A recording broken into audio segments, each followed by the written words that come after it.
Hey, Buru, Iboya, Ibuchich, everybody in Cyberland. If everybody alive, at least I hope so. Omodum, Odileke, coming at you with another great video. This one is for Oshosi. So, first off, I want to thank each and every one of you for tuning in.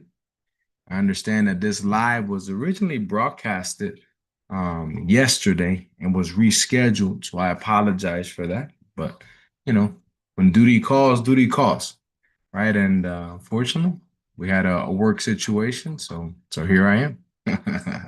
So hey, one, I want to thank each and every one of you for tuning in.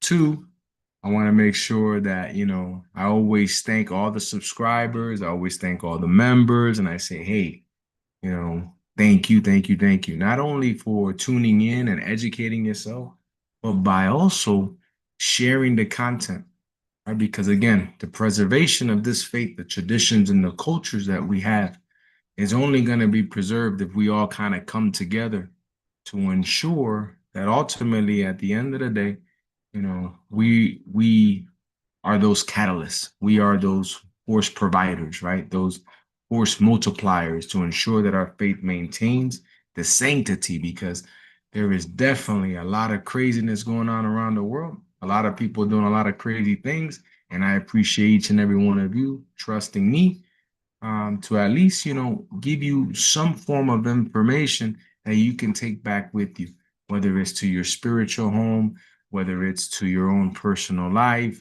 Maybe you don't necessarily have a spiritual home and you're trying to self-educate, whatever the scenario may be. Thank you. All right. Hey, with that said, hey, Buddha boy, Bucheche, bendiciones, the shaman. Hey, good morning. Thank you for the knowledge you're putting out there. Diaz. Hey, appreciate you. I hope I'm saying that okay. Diaz. It's like Zeus or Dos. Thank you for all the knowledge you're putting out there. Hey, appreciate you, my brother. Thank you very much. Or sister, one or the other. Hey, appreciate the donation. That is also very, very well taken in. If you guys don't know, like I tell you, the donations go to scholarships. It goes towards a nonprofit. People who don't necessarily have the money to receive hand to be fi or warriors. A lot of good stuff there. Hey, James, little boy Abu Cheche, appreciate you, my brother, 100%. Your knowledge and style of sharing is very valuable. No, I'm glad that each and every one of you, again, are getting something out of it. So please share, like, and keep pushing through. Iburu, Olu, bendiciones and good morning. Fama, bendiciones to you, Guru Boya. Absolutely, absolutely. All right, so hey, disclaimer, like you guys always need to remember, right? I am not a replacement, right, for your spiritual houses. Your spiritual houses has the final verdict on validating any type of processes, procedures. Hey, maybe going to them in order to ensure that you have accurate data. That's always going to be the prime recommendation. I merely do this again for the preservation, for the education, right, of our faith and our culture. All right, so let's get down to it, shall we? Hey, so we're going to talk about Oshosi. And a lot of people say, well, why you want to talk about Oshosi? And what about Oshosi? And a lot of times people forget about Oshosi. Oshosi is not, one of the most highlighted of the Orishas, but man, is Oshosi very important. And I think it's important for us to kind of highlight that when we talk about Oshosi. So, today I want to talk about his feast days, and, his feast day and the importance. I want to talk about the relationship that Ochosi has with other Orishas, some obra, some Adimus you can offer him, and a few Patakís, right, that kind of really reveal the deepest mysteries of Ochosi. Before we begin, I always like to say, Moyumba Lodumari, Moyumba Tiyo, Moyumba Tiyo Rum, Moyumba Ewerere, Moyumba Walofing, Moyumba Walode, Moyumba Rawo, Moyumba Shpo, Moyumba Kutum, Moyumba Rawo, Kusi, Moyumba Koko Yebere. Always giving thanks to the ancestors, but more importantly, giving thanks to God. Moyumba Lodumari first, right? And then all the celestial powers that have to be. So, We've heard at one point in time, many invocations or maybe songs that you saw on YouTube, maybe songs that you saw during other ritualistic purposes, maybe initiation ceremonies or whatnot. Right? You always hear Ochosi o de mata, right? Ochosi o de mata. And I really want to kind of make sure that we're truly driving that home a little bit so that we can understand, right? All right, Buddha boy Bucheche. Diza, good morning. Thank you for your videos. I look forward to watching them. Olokun Sion, Sosi Sion. James. Very well said. Pass the test for flying colors, family. Happy Obatala Day to everyone. All right, Buddha boy. James, also thank you for the donations. And yes, Obatala Day. Um, and maybe we need to do a video on that to kind of explain that, explain the Yoruba calendar, explain some of those different aspects, right? That our brothers from the Isheshe side of the house have that we no longer follow in the Lukumi per se, but very important to remember. And Paul, Buruboy Abucheche. All right. So who's Ochosi? What do we know about Ochosi per se, right? So we understand that Ochosi is a divine hunter, right? The master tracker, right, of the forest. We understand that when we talk about Ochosi, we're talking about a patron of justice, protector of those who seek truth. And there's a lot of Patakís and a lot of Odus and Ifa that kind of reinforce this. And this is not just something some guy is saying on the YouTube box, but no, this is something that's really important going on. When we say Ochosi Ode, I want you guys to kind of understand some different things, right? Ochosi Ode. Ode is a hunter, right? So Ochosi Ode, we're talking about a hunter. When I say Ochosi Ode Mata, we're talking about the ruler of the wild animals, right? Or the hunter of the wild animal, or the master hunter of the wild animals, right? So there's a lot of different, different lanes of energy that we pull into Ochosi when we say anything other than. We understand that Ode, being the master hunter, is also within the Lukumi lineage a divinity that we give, but it's really a divinity that's tied to the energy of Ochosi, right? So you'll hear a lot of folks that get consecrated into the secrets of Ode, right? Which is beautiful. It links up with Ochosi. When we talk about the consecration of Ode, Ochosi Ode, that is something that's given by Babalaos, where Ochosi is given by Olorishas, right? And when we talk about Ochosi or we talk about Ode, we got to remember, and this is just very logical, well, logically speaking, to a certain sense, when we begin to kind of say that the children of Ochosi need to align themselves with the Ifa consecration of Ode in order to align their energy so they can be protected, align their energy so they can boost themselves, right? I don't know if you guys ever watch anime or Dragon Ball Z, right? You got to get in Super Saiyan mode, right? That's what Ode kind of gives you, right? Kind of gives you that boost of energy, aligns you, and allows that spiritual armor and your guardian Orisha to push you forward. So Ochosi is very important. And then the children of Ochosi, understanding these concepts is very important. So, what do we know? What do we know? So, a couple of other things. Ochosi, right, is also the son of the primordial energies of Ode and Yemaya. Right? So Ochosi, ultimately, we're talking about the combined strength of the hunt with the intuition of the deep waters. Right? We understand that, Ochosi's energy specializes, right, in focus and precision. We understand that, that our inner intent must match action, right? And here's something that Ochosi teaches us. Ochosi teaches us that no matter where we push forward towards, where we are going, we have to ensure that intent must match the action. I'll give you an example, right? When you do an embo, The ebo, right, is done with a certain intent, right? And it's matched with certain actions. But those actions are twofold.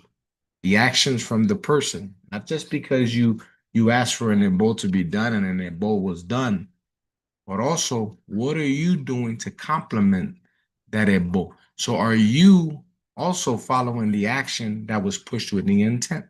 Ochosi teaches us this really, really clearly to the point where Ochosi and Elegua or Elegbara or Eshu, right, which all have the same energy stream, right, also reminds us about the connection that these two bring together.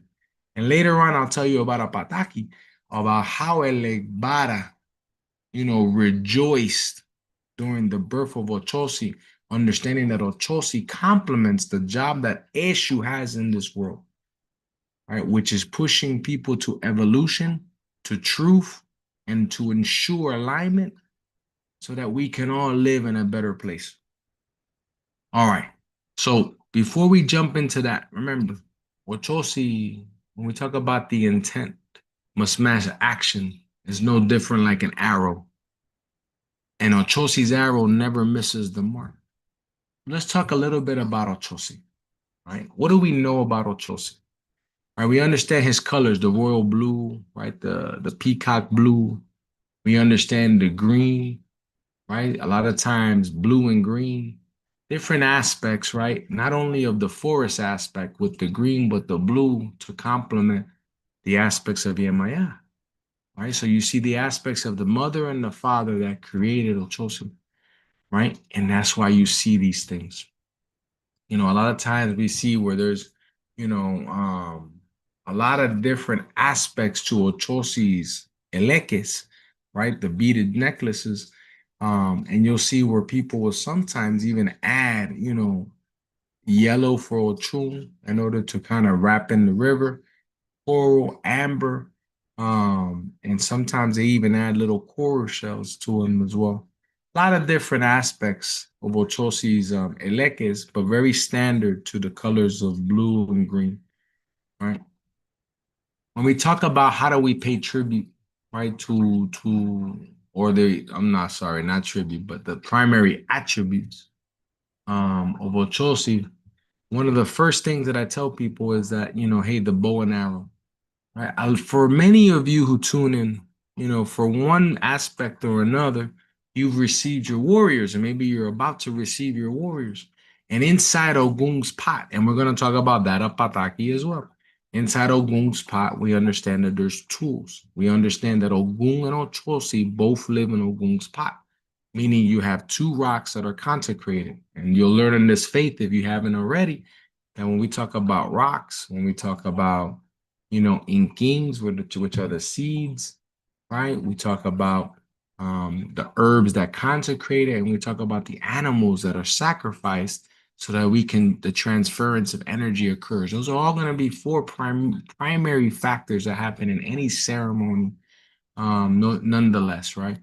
And this is done by the priest and priestesses, right? So always remember. We always got rocks. You always got animals. You always got the humans, which is you. We always got herbs that are used to consecrate. And many times we have even shells, right? Not necessarily for Babalaos to cast, because Babalaos don't cast Kori shells. But the representation of is also a mouthpiece. So we have inside of Ogun's pot, you have two rocks. One's Ogun, one's Ochosi, which talks about in the Odung Bogunda La Masa or Ogunda Osa, which talks about the unity, and we'll talk about the Pataki. But inside those tools, you'll see the bow and arrow, right? That represents Ochosi. In addition, we understand that Ochosi is represented to many different concepts of weaponry that has to do with the hunt, whether it's the bow and arrow, whether it's the cross lances, whether it's representations of wild animals like dogs. Um, because even back in the day, when we talk about hunter and gatherer concepts of things, we also understand that Ochosi had the relationships with the dire wolves, with the wolves themselves, and later on, as in modern times, we understand that dogs came into the picture, hound dogs, hunting dogs, whatever you want to call them. You understand that, the tools that we use, or the items are all representative to Ochosi and reinforce that energy of Ochosi. When we talk about Oshosi, some of the big pieces there is, and why I decided to hold this video today is because just recently, in June 6th, right, within the Lukumi tradition, I understand that if you go on Dr. Google, you're gonna see a lot of dates. If you maybe certain houses, they have certain dates they like to use in order to give thanks to Oshosi, or what we call Ochosi's feast day, right? And where we spend a little extra time remembering Ochosi, doing something for Ochosi, right? That is beyond the norm, right? And that's June 6th. June 6th for my tradition, for the Lukumi tradition, for many of the lineages within Lukumi, right? And we got to remember that during these feast days, right, we want to offer certain things to Ochosi. We want to be able to bring Ochosi into the fold. A lot of times you can get some cornmeal, right? Mix it up real good, like if it's as if you're cooking it, right? Put some honey in it, and that's beautiful. Some of the wild game, and when I say wild game, is animals that are hunted in the forest. It's always good to give them, specifically rabbit, right? Dove, the guinea, right? The guinea fowl, right? Obviously, don't sacrifice animals unless you're a priest or a priestess that has the authorization to do so. Fruits from the forest, those berries, right? Specifically, here's one of the most important things you got to remember about Otosi. We are very much, I want to say, we're numb to the concept of oti, aguardiente, or oti, any type of liquor, right? That's light in color, and we find ourselves always blowing gin, always blowing liquor, right? Or rum or gin, right? On top of the orishas or eshu and whatnot, and sometimes we don't really think about it. But Ochosi does not take rum or gin. Ochosi takes an anise, an anisette, right, or anise liquor, right, made from a specific herb or seed. Better yet, I believe it's a seed.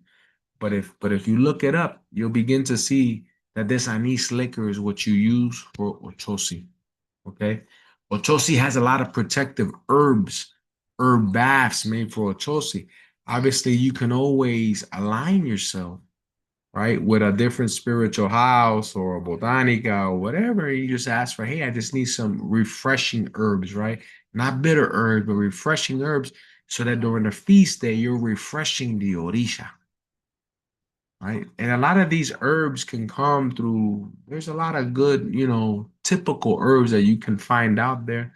If not, I believe on my description tab, you'll see where I have spiritual baths on the website, and whatnot. But they're all good to have. They're all good to have. All right. And I apologize. Let me just, ooh, boy. Let me give me one.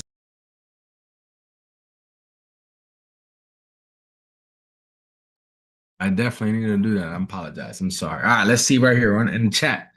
Rafa said, thank you. Let's see. I got my guerreros about 25 years ago. I'm receiving El Caracol de Ogun this month, and I just learned and found out my guerreros have no otas inside. Crazy, huh?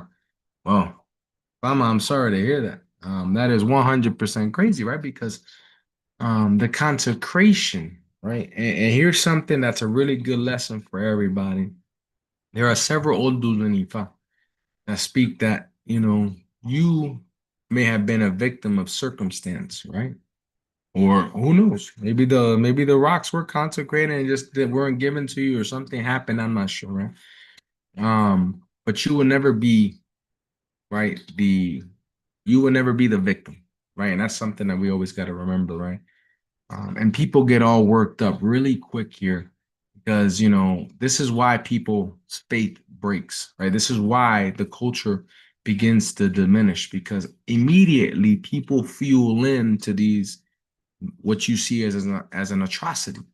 I do too. Those otas need to be replaced. Now that you know the error, now that you've seen the error, now you get the errors fixed. Beautiful, Iburu boy, right? And now you get your otas back in.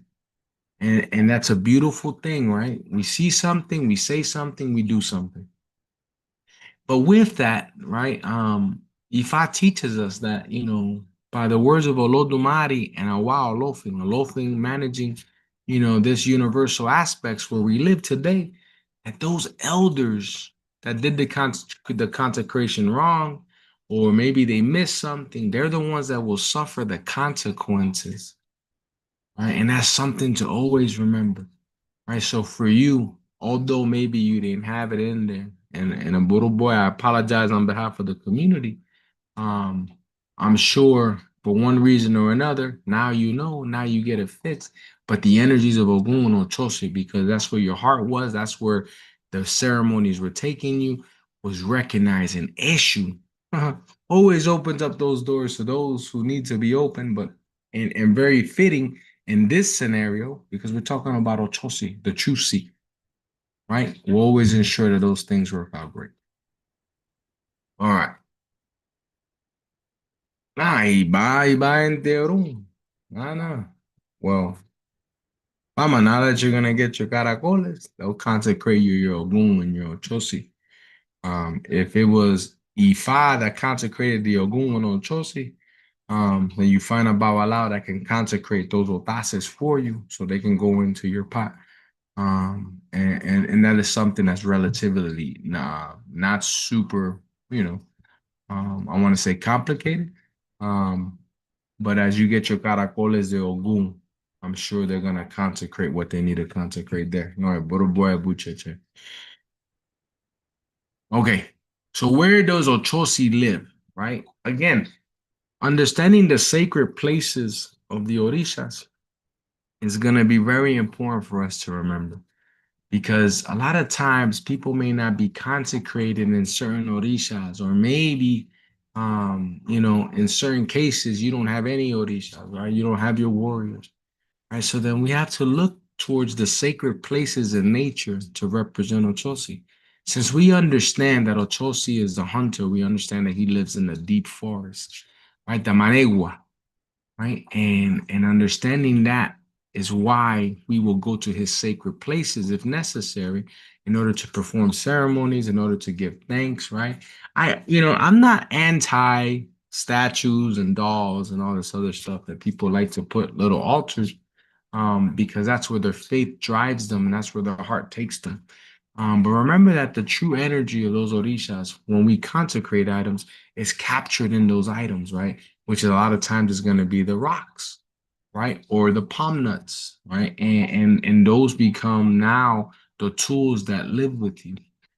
Because of that, when we don't have that in place, then we go to the sacred place, the deep forest, right? A hunting path, the edge of a trail, right? And those are the things that you're going to go to invoke Ochosi.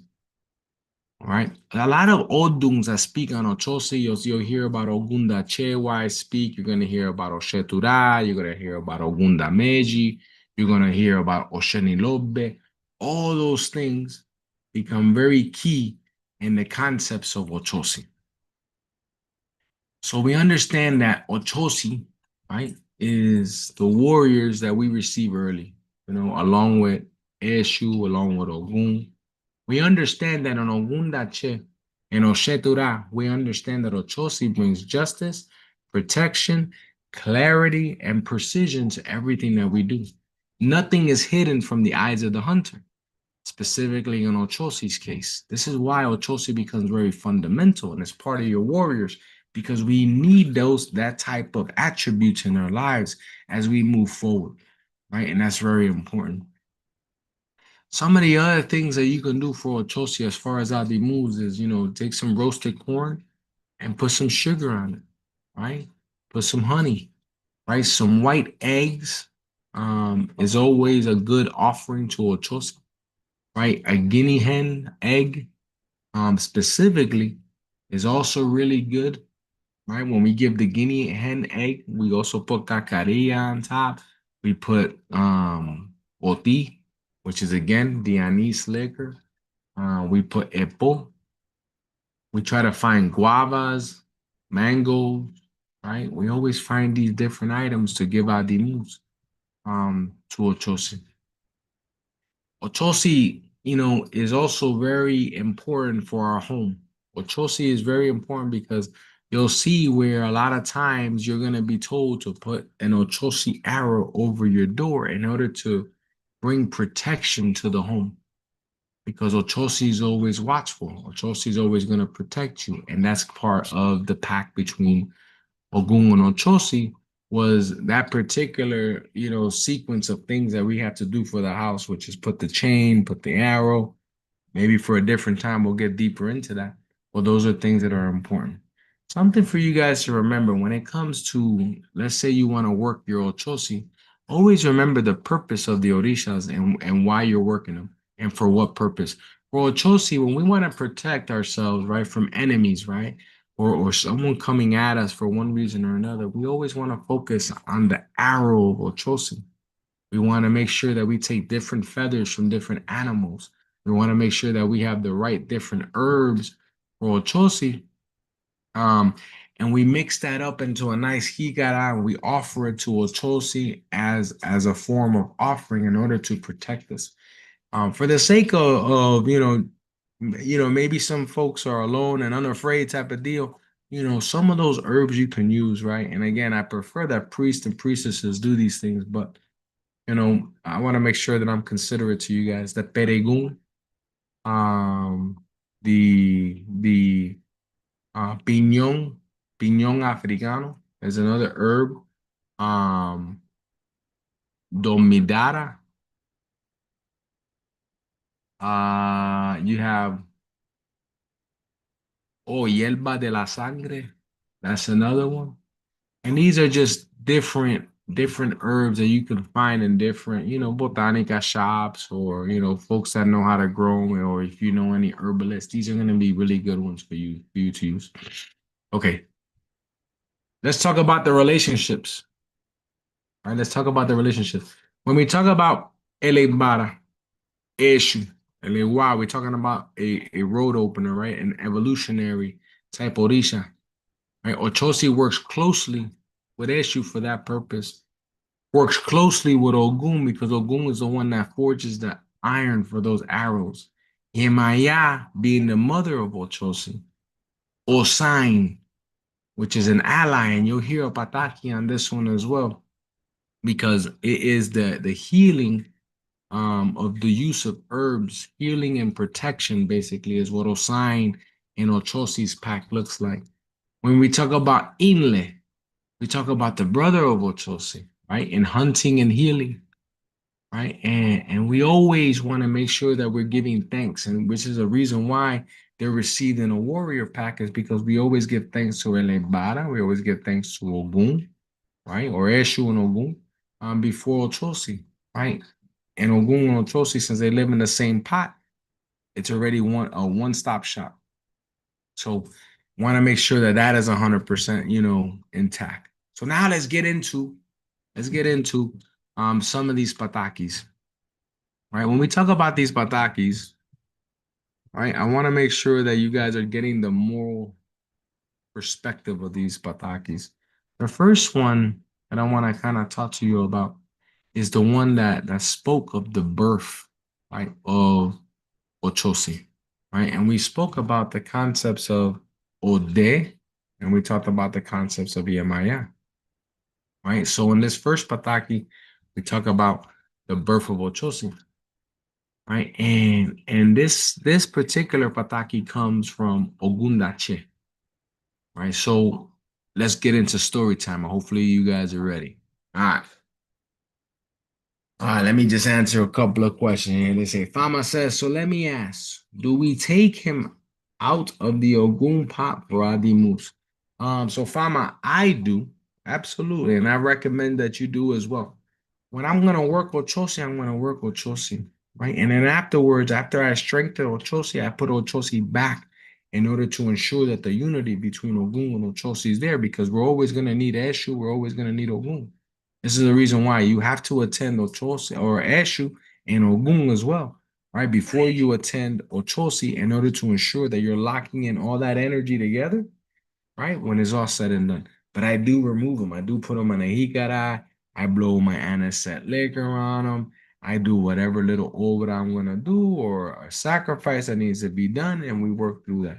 So hopefully that answers your question. So let's look at this. Again, the birth of Oshosi, Obundache, is going to be our Odun that I want you to focus on. All right, so in the primordial times, right, so the beginning of times, when the Orisha still walked amongst the trees and the rivers, and they lived, a powerful hunter named Ode, right? Ode was not just a hunter, he was the king of the forest. Right? He knew every trail, every footprint, every whisper in the wind. The animals respected him. The trees, in his presence, they bowed, right? But Ode, for all the strength and all the mastery, carried kind of a loneliness in his spirit. He needed a partner. One day, as Ode sat at the edge of the river, he called out to the divine waters.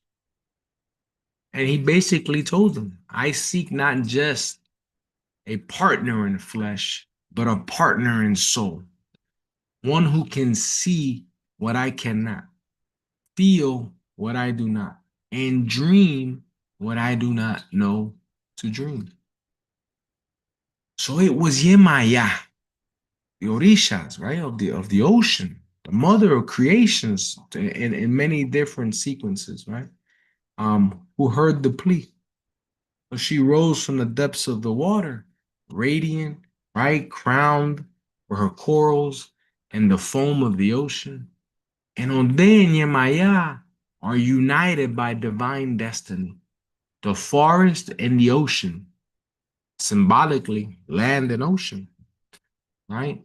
Action and intuition, right? And in the sacred union, they were united. For their union, right, came a child, right? And not born of human wombs, but manifested by the breath of Olodumare and the will of the Orishas. The name of this child was Oshosi. But at birth, he was not given the name alone. He was called many things. And you'll see where there are different concepts of Oshosi. One is Olofosi, Oluofosi,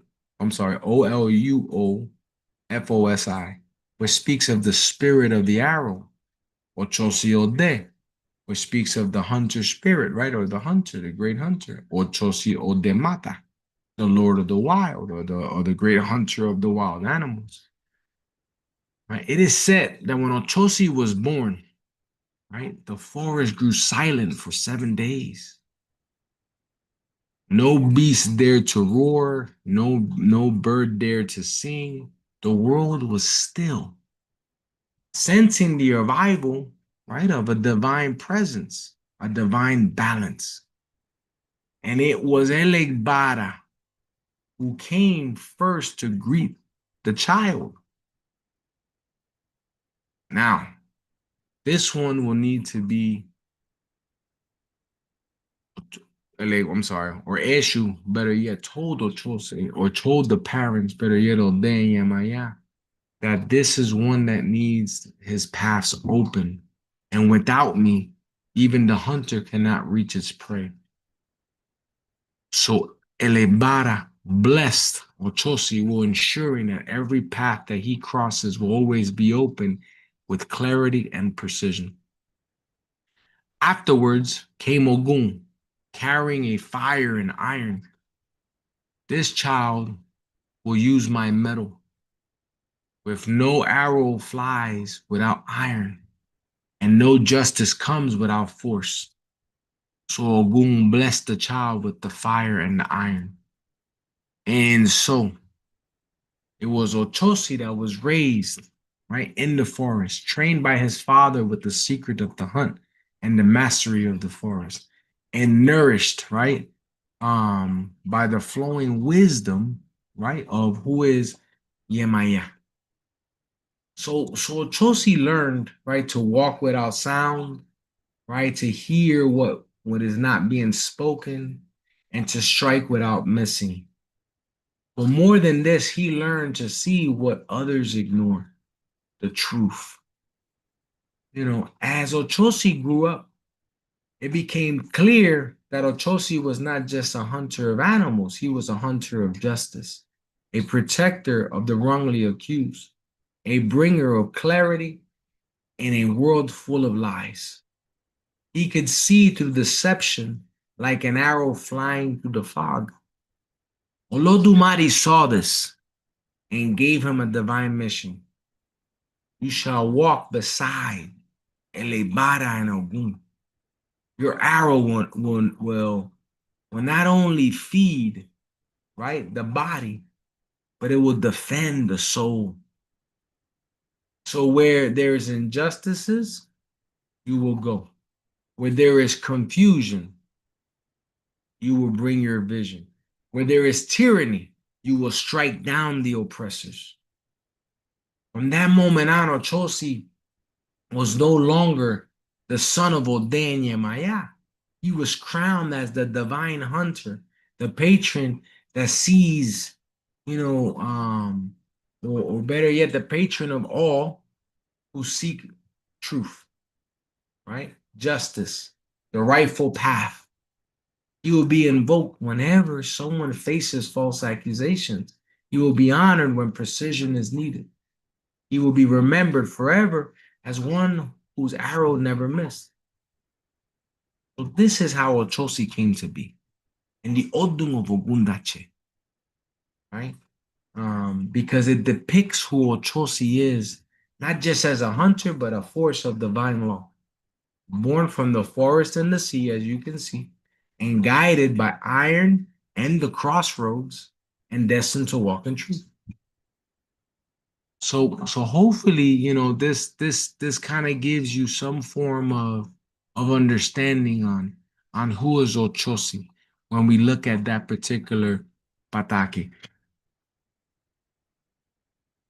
Thank you, God. Alafia Baba and all. Moyo e Buruboya Bucheche.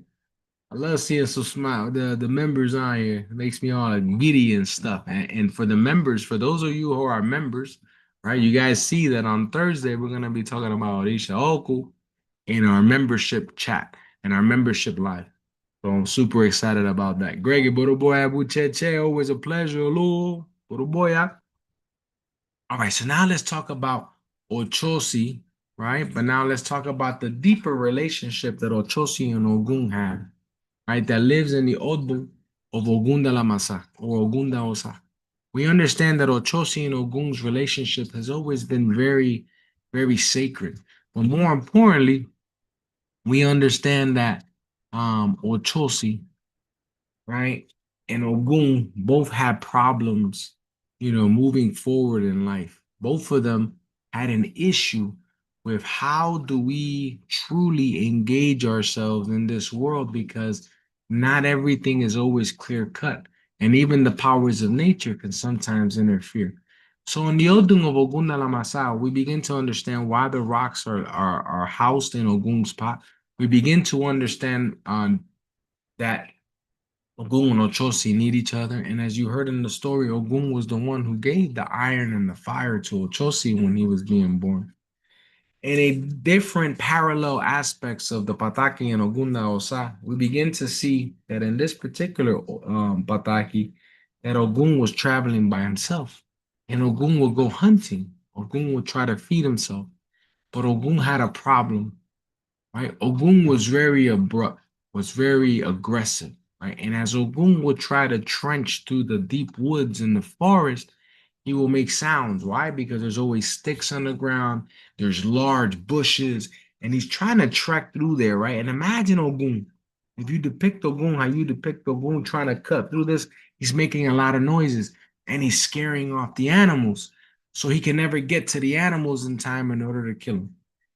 Oshosi had a very similar problem in the deep forest, but Ochosi's problem was that he would be able to hit his target, take out this wild animal, this wild game, right? But the bushes and everything was so hard to get through that before he even got to his prey, the other animals had already taken it. The other predators have already taken it, right? So understanding these things, both Orishas ended up going to Orumila for guidance, and both Orishas received very similar guidance. Both of them came out with the Odun of Ogunda Osa, right? And when that occurred, Orumila gave them very specific instructions. And in these instructions, it was you would make an ebo, right? And they gave them the specific ebo to make. In that ebo, right? You're gonna take it and deliver it to the foot of a tree that sits on top of a hill, right? So Ochosi and Ogun both did that. And when they did that, Ochosi arrived first, being fast, being swift and precise. Did the ebo, put it down, right, and kind of sat there, right? Ogun came by. No, I apologize. Let's reverse it. Ogun got there first, and Ogun, being able to put his ebo down, sat down in the tree and went to lay down. And there's different variations of this pataki.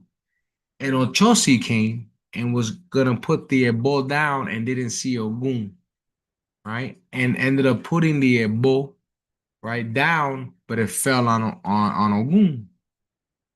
And at that very moment, both Orishas and Ogun was very infuriated that, hey, you spilled this ebo on me, right? We began to kind of see that now Ogun and Ochosi met.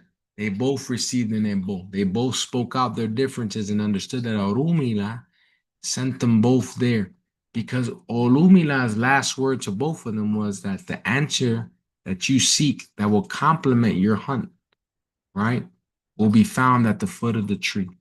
They were able to piece that together and find the advisement from each other, right, and understand what they needed to do next. Ogun being fierce, right, and being able to cut through the brushes and get to his target, right, was very valuable as Ochosi will shoot his arrow to the prey and not necessarily struggle to get through the brushes, right? They understand that their partnership was absolutely needed in Ogunda Osai in order for their survival. They were going hungry, right? And because of that, we begin to kind of see the concepts of Ogun and Ochosi coming together to partner in order to push forward through trials and tribulations, right?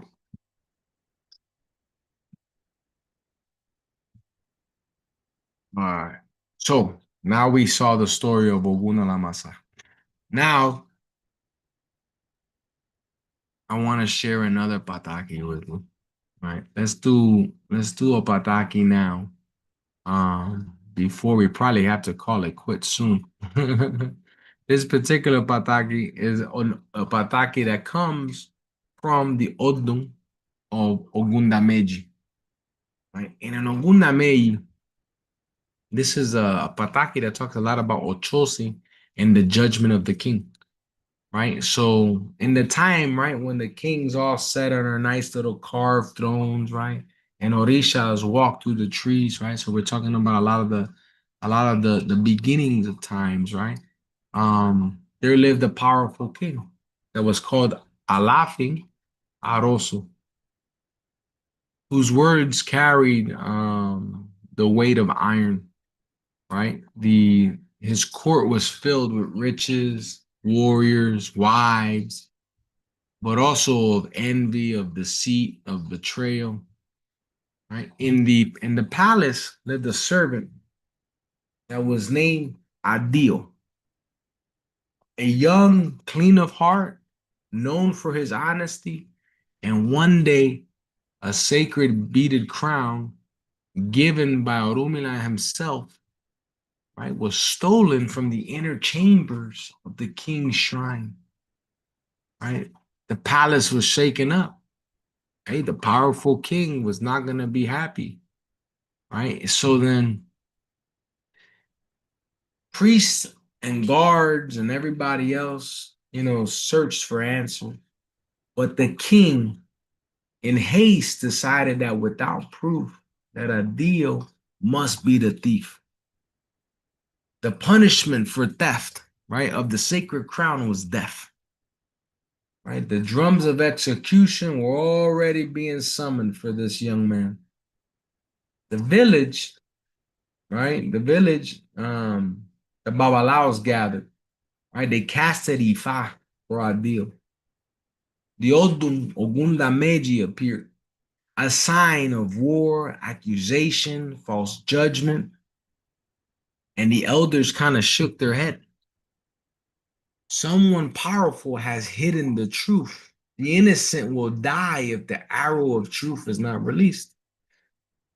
They advised that they needed to prepare in their both for Oshosi, the divine hunter. For only he's gonna see where the lies are hiding. Right? So they prepared the ebo, specific ingredients, sacrifices, and whatnot. They tied the feathers and the herbs to the sacred arrow, and they placed it in the forest. And they prayed, Ochosi o de mata, eye of the hunter. Right? And I'm saying it in English. There's a Yoruba translation of this. Eyes of the hunter, the arrow that finds truth, walks the path unseen. Show us what is hidden. Save the one who walks in truth. So Chosi walked silently through the palace that night. Right? He didn't speak to nobody. He did not strike anybody, but he followed the scent of betrayal, and he tracked it like a wounded beast through the shadows. And at dawn, as Adil was led to the center square, right? A loud sound cracked through the morning. An arrow, blue as the river, sharp as Ogun's blade, struck the roof of the king's shrine. The roof carved in slightly, revealing kind of a hidden compartment, right? So imagine he hits the arrow, pop, and then something goes. The king rose in shock as the guards removed the panel. There laid the stolen crown, hidden by one of the king's own sons, jealous of Adil's favor and purity. The king was humbled. He threw himself on the ground and begged for forgiveness of Adil. The son was stripped of titles, and the young servant was not only freed, but was made the guardian of the king's sacred treasure, regalias, you name it. From that day on, Ochosi was no longer just a hunter, but became known as the arrow of justice, right? The protector of the innocents and the ones who sees what even the kings cannot. And the people of that land made a proverb that kind of endures the hearts of those who walk in truth. And even in today, the king may sit in the throne, but it's Ochosi who strikes with justice. So hopefully you guys enjoyed that Pataki as well. All right. Now, I'm going to go to the chat. I'm going to see what we got going on in the chat because obviously, we are pushing towards 51 minutes. And obviously, I got to get ready because today's my late day in and I got some errands to run before I go to work. So, questions, comments, and concerns. Right. And as you guys are thinking through these questions, these comments, and these concerns, I just want to kind of remind you of a couple of things in Oduifa. In Ogundache, we talk about, the birth of Ode and Yemaya. Please put all any questions that you have in the chat that maybe we can answer, or maybe if I don't have the answer, I'll get the answers from elders and come back to you guys. Oshetura, we talk about, and we didn't get a chance to get to the Patakís of Osain, the union of Osain and Oshetura, healing and protection through the herbs. Ogunda Meyi, we talk about hidden enemies, a lot of swift justice, court defenses, When we talk about Ogun, we talk a lot about the justice with precision, right? Avoiding, striking the wrong target, right? Based on, ignorance or based on misinformation. Right? In Ogunda Trupong, we talk a lot about uncovering those hidden spiritual battles. Osheni Lobe. We talk about the mounting of Ochosi's inches, right? The weapons, the ritual defenses that Babalaos use in order to help the community. Ikao Gunda talks about the discipline and power, right? And avoiding spiritual recklessness. Iwuri Mei, seeker of the lost, right? Ochosi recovers blessings or truce. Obey Woody, right? We talk a lot about the witchcraft, right? Brujeria, spiritual tracking or witchcraft detection, right? In order to protect us, right? Making sure that we have those indicators in life. Obeyekun, restoring the balance after betrayal. Reteyero, we talk about patience and warfare. Timing is everything. So timing divine action. And Reteyero teaches us when we should do something. It's not just doing something right away, but sometimes we gotta wait some things out. Oturanigu, defender of the falsely accused, and Ombepu, right? As the untamed nature of the original Orisha energy. Obefun, what teaches us how we can best mature raw energy. For the Buddha boy. Oh, lucid is the chain on the left foot mean anything to Ochosi? Oh no, absolutely. Um, so there's a couple of significance when we talk about the chain on the left foot. Right? And we understand that the chain of a left foot has a lot of different significance, right?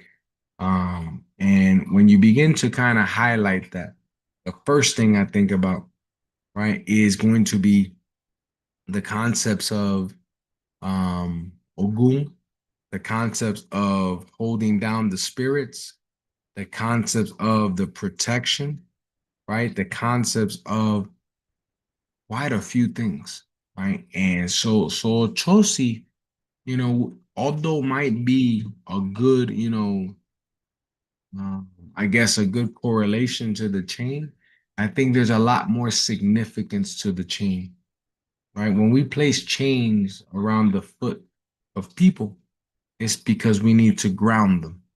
It's almost as if we need to anchor them down because maybe sometimes they're floating up in the air, you know, spiritually, right? Their alignment is off. Sometimes we need to ground them because the Egun can begin to interfere. And there's a portion of Ori that Ifa teaches us that lives in your feet, which is the first place of attack whenever we see an obsessed Egun, like an Egun Buruku, an obsessed Egun, and they attack through the feet. All right, so the chain has a lot more significance than just tying it to an Orisha, but a lot of significance with many different Orishas. Hopefully that helps you out there. Can the otra or obra of Ochosi be his arrow? Can that depend on the ile? So I'm gonna say Delisa. Delisa? Delisa, hopefully I'm saying that right. So yes, the obra for Tosi, yeah, absolutely can be his arrow. Absolutely can be the arrow. It all depends on the Ile. You guys heard me say this earlier on when you guys tuned in.